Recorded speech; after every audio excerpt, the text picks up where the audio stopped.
Special Report, Tallahassee, Florida. Hello and welcome back to our channel. Today we embark on a journey as we delve into a matter of great significance, the execution of 6 convicts by the state of Florida in 2023. This video aims to shed light on the stories behind these executions. Thank you for joining us. Let's dive in together. Let us start with Donald Dillbeck. He was sentenced to death in 1991 for fatally stabbing Faye Vann in a Tallahassee parking lot following his escape from state custody. On January 23rd, DeSantis ordered Dillbeck's execution. For killing a Florida police officer as a juvenile, he was already serving a life sentence. Dilbeck was executed on February 23rd, following the denial of his petitions for relief by the Florida Supreme Court. 7 weeks after approving the execution of Dillbeck, DeSantis signed the death warrant for Louis Bernard Gasin.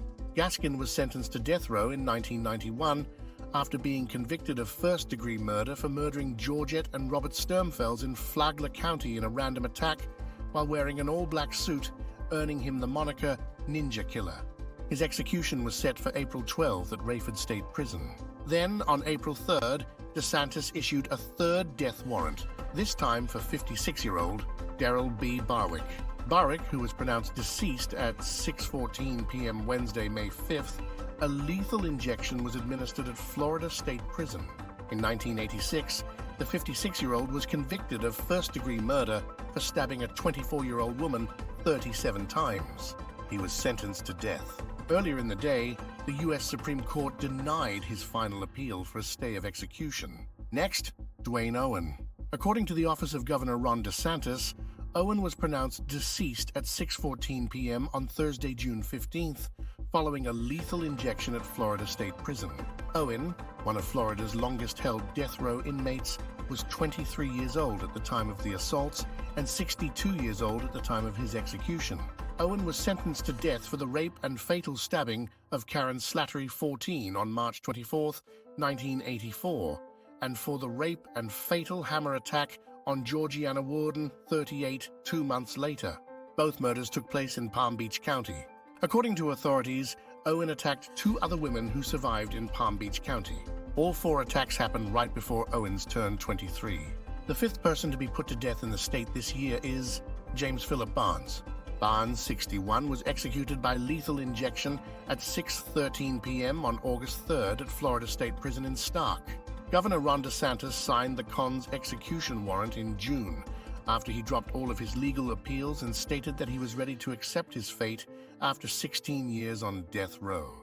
Barnes, who was serving a life sentence for the strangulation of his wife Linda Barnes in 1997, admitted guilt for the 1988 murder of the Melbourne nurse Patricia Patsy Miller in her East Florida condo. The confession was submitted to the state prosecutor via letters that were received approximately 8 years after his incarceration.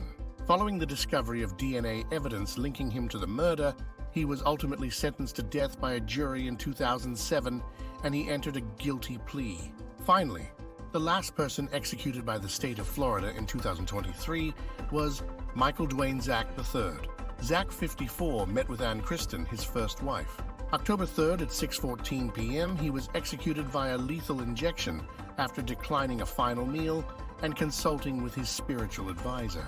The 54-year-old was initially sentenced to life in prison for the murder of Laura Rosillo in Okaloosa County, but he was later given the death penalty for the rape and murder of 31-year-old Ravon Smith in Escambia County in 1996. Official sentencing to death occurred on November 24, 1997, and the death warrant was executed by DeSantis on August 17th.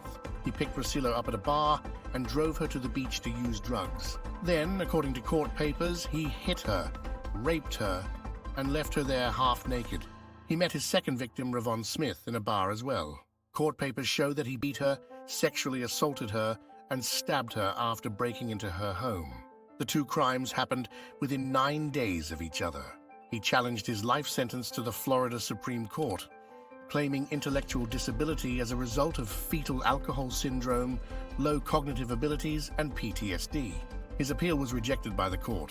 In 1966, support for the death penalty fell to an all-time low of 42%. The proportion of Americans who supported the death penalty rose consistently during the 1970s and 1980s, reaching a peak of 80% in 1994. Support for the death penalty has decreased since 1994. Since 2000, the Gallup Crime Survey has inquired about the equity of capital punishment implementation in the United States.